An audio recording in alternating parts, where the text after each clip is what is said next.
Hi everybody, welcome to Pin Deep Disc Golf Videos. I'm your host Mike Jewel. I'm joined here with my friend Eric Oakley. What's up, guys? How we doing? We're in beautiful Santa Cruz, California here for the Masters Cup. We're going to do a whole breakdown for you for the entire course. I'm excited. Are you excited? Dude, I'm pumped. DeLaveaga is one of my favorite courses. There's so many unique shots, and I'm ready to see them on the drone and talk to you guys how we're going to play them. All right, awesome. Here we go.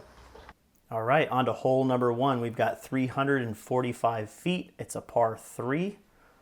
That was my friend Jeff Russell and Giacchino. He's got a very Italian name. Mouthful of Italian. Yeah. Man, all right. So this hole is it's way more uphill than you think. This tree on the right that we're cruising by is a catcher's mitt. It holds on to everything. It's got sticky fingers, and so you got to clear that and play into this hill. Thank God it's not up to the left, or we'd all just be bleeding strokes to the big arms. Right. I'm a fan. I'm a big fan of this hole. Definitely. Hole number 2. Oh, yeah. I took that picture in San Diego. We played like 100 holes in hell, basically, what they called it. My buddy Mark Veraki's house. He has a home course, 9 holes. We did 100 holes in one day. It was insane. Nice. It's like 110 degrees. We're on hole 2. This is 276 feet. You got a couple different options here. You've got kind of a straight up the middle, and you've got a long right gap, which you actually threw today. I watched you throw that. So. Yeah, I'm just trying to pump it straight and try and play into the hill and let it work for me. Awesome. All right, hole number 3, 354 feet, par 3. We're on the spine here. We're working our way towards top of the world. I haven't fully figured this shot out because it's like distance-wise is a mid-range, but I feel like a fairway driver probably suits it better. But the last thing you want to do is go too far left or too far right because, as you mentioned, it's a spine. It drops off pretty steep, and it's hard pack. So you're getting skips. You're getting ground play on this. So that's why the mid-range can work and slide yourself nice up there. EMAC Truth all day.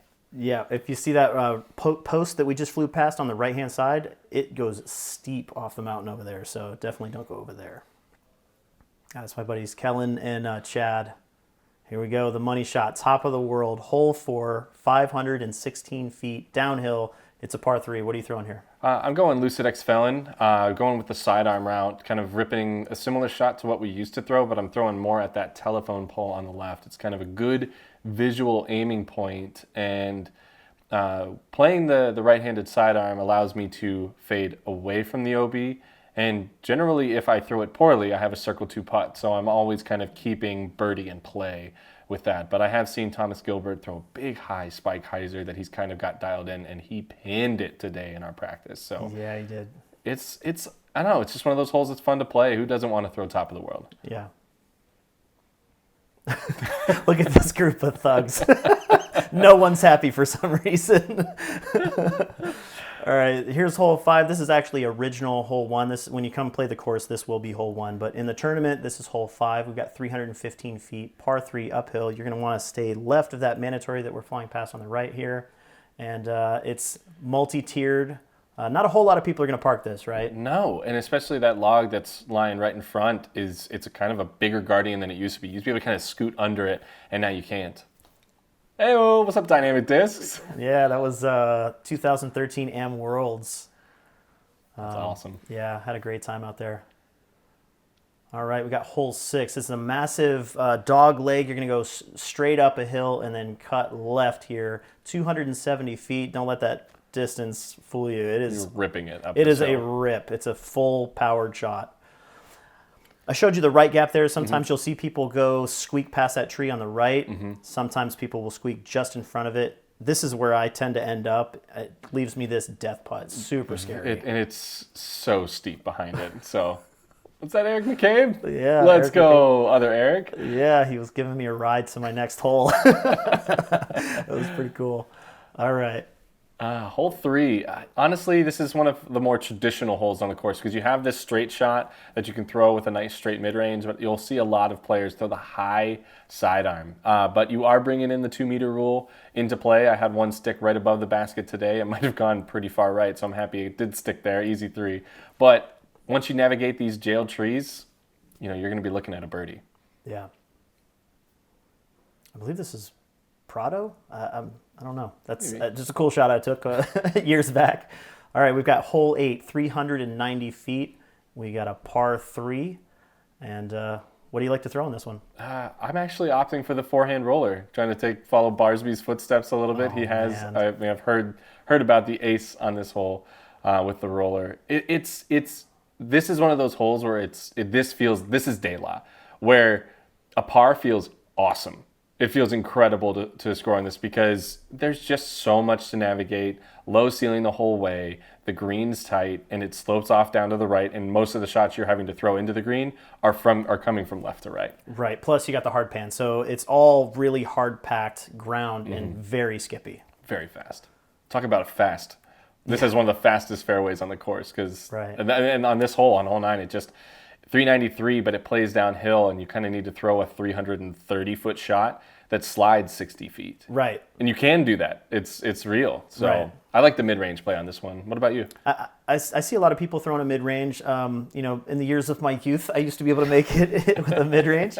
I find myself throwing like a slower, a higher speed disc with a slower arm speed. So something like a flippy fairway to get down there and just land just shy of the basket and slide right up to it, like you said.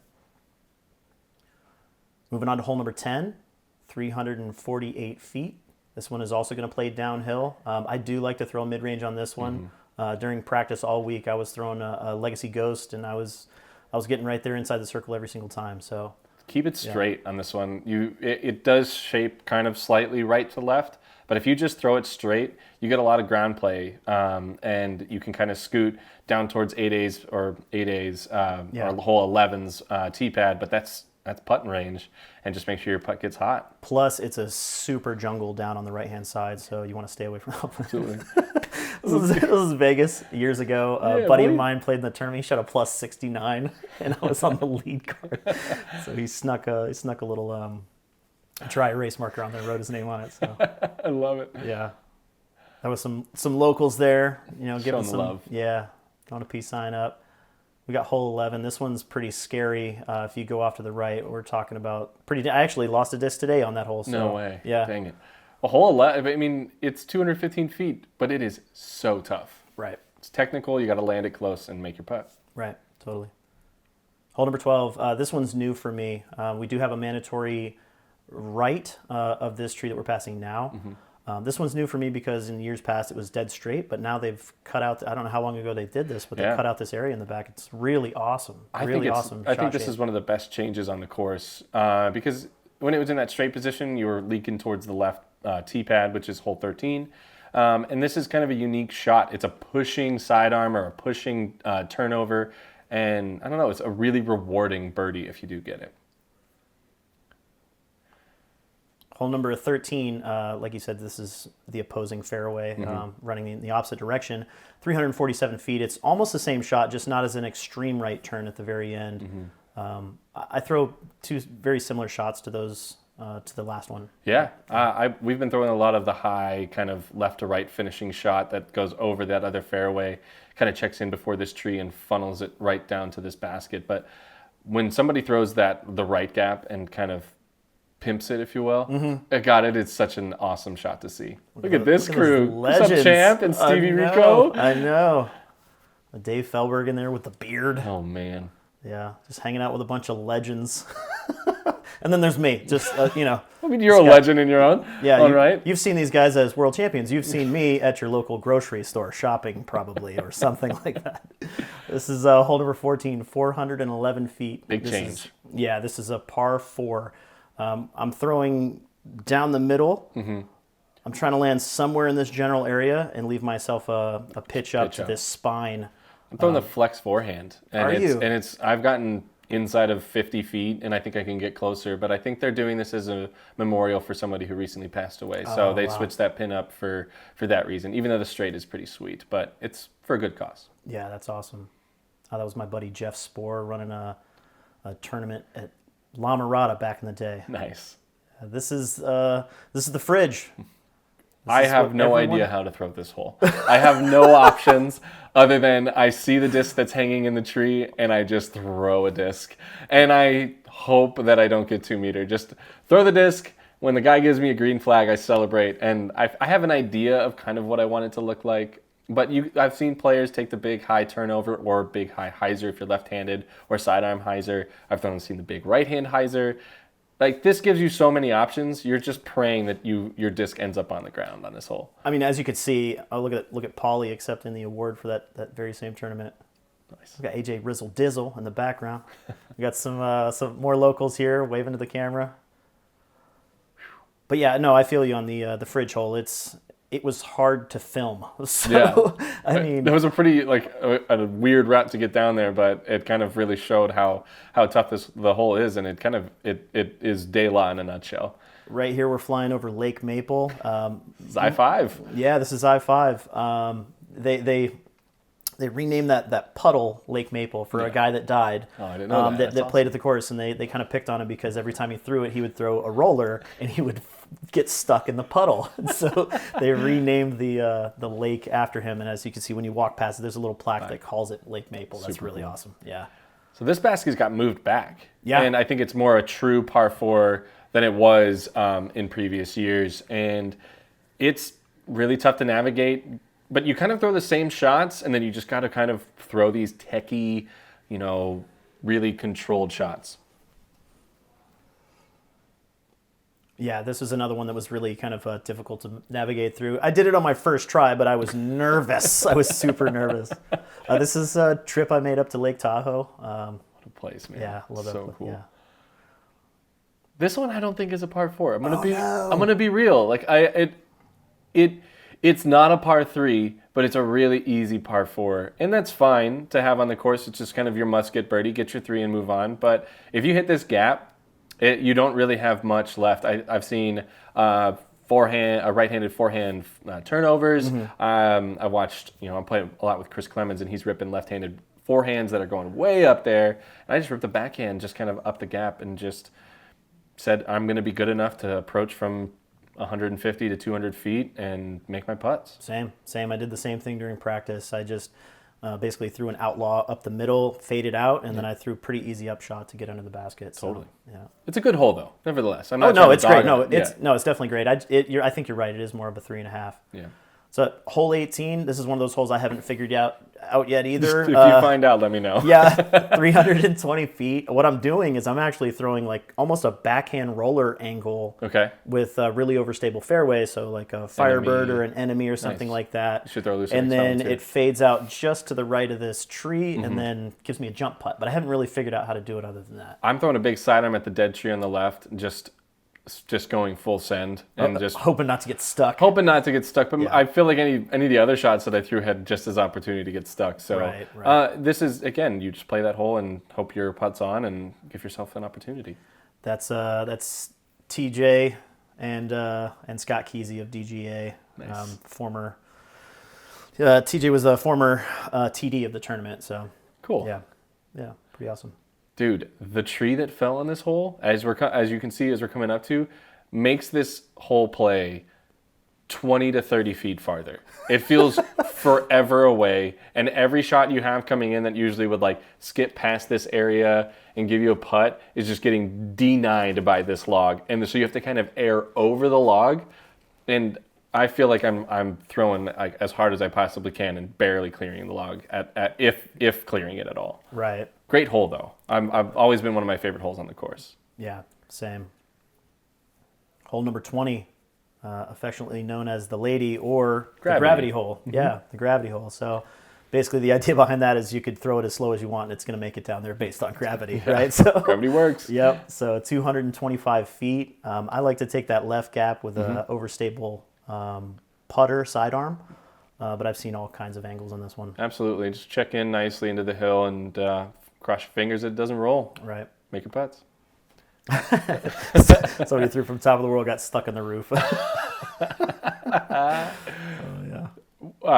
This is the most unique hole on the course, right? Like I feel like it's called the Anaconda, or I think it has the nickname of that because of the root system. Look like giant snakes right down here towards this basket. But a couple routes that you can take with just a kind of a soft turnover, but you kind of are almost missing it right. and then you just lose sight of the disc and pray you get close, because there's the big roots system Right, there. and hope you don't roll. And even on your up shots, you want to make sure you don't hit those roots either, because that can kick it and roll it down. By the way, that's a cliff behind the basket. Very, very, Yeah. very steep. Another hole that had a tree fall that completely changed it, and I think makes this hole a lot harder, because I think the gap is now more blocked off by this giant uprooted tree, and that root system makes it harder for you to see where you want your disc to go. But if you can kind of just come past this, I'm throwing a lucid evader just past that on hyzer the whole way, Yeah. and it can filter its way right up in there and give me a look. Yeah, I'm actually aiming for that 4 stack of trees that Yeah. we just passed a second ago, and just try not to hit them. And then once you do that, you hit the hard pan right here and hopefully skip to the basket. Yeah, it's a really great par 3. Uncle Joe getting his first deuce. Pretty awesome. Michigan. That's awesome. Yeah. Longest 315 ever? Yeah. With a giant question mark? Yeah. Yes, absolutely. This is another one that was really difficult to film with the drone. Yeah. As you can see, I've got power lines I'm flying under right now. Don't tell anybody. And then trying to get over this tree. This is basically the big hyzer that you're trying to You have to trying clear to this replicate here. Yeah. and then just check up. I've had 3 or 4 discs get stuck up in the trees in my practice. So my goal is to smash it as far as possible and as high as possible, just to clear and give myself a look. Yeah. All right, on to the final hole. Arguably the easiest hole on the course. Yeah. It's wide open. You do have like an out of bounds area just behind the basket, as you'll see. It's 366 feet. It's downhill. I think it's going to be great for giving the spectators a place to see kind of the whole action unfold right on the last hole, because they're going to be able to watch the shots on 23. They're going to be able to watch the shots and the putts here on 24, and hopefully we have a tight race that kind of leads to a dramatic finish. All right, everybody, thanks for watching. I've been your host, Mike Jewel. And I'm Eric Oakley. This is Pin Deep Disc Golf Videos. I want to give a huge thanks to Kellen O'Connor for helping me film some stuff. I want to thank Wes Morrison for letting me edit at his kitchen table with his kids walking around, all being all crazy. That was awesome. Eric, if you want to thank some sponsors. Big thanks to Dynamic Discs, Whale Sacks, Thunderbird Bars, Birdie Fuel Coffee, Disc Golf Strong. Make sure to go follow myself at the Eric Oakley on Instagram. It's on Facebook as well. And go check out Whale Pants on YouTube. Check out our Patreon. We're trying to do a bunch of stuff. And whalesacks.com, where else are you going to get the best things for grip in the sport? So yes. Big thanks to you, Mike, for letting me be a part of this and help disc golf grow. Get out there and keep spreading disc golf. That's all we can do. Yeah, thanks a lot for coming and doing this with me. I appreciate it. Awesome, dude. Awesome to be here. Sweet. We have a squawking bird. Give us a second. I mean, he's the real star of the show. Yeah, totally. All right. Hold up. What if we? Yes. Oh. Yes. Yeah, bird. You're rude. We get it. You're mad about something. All right, here we go.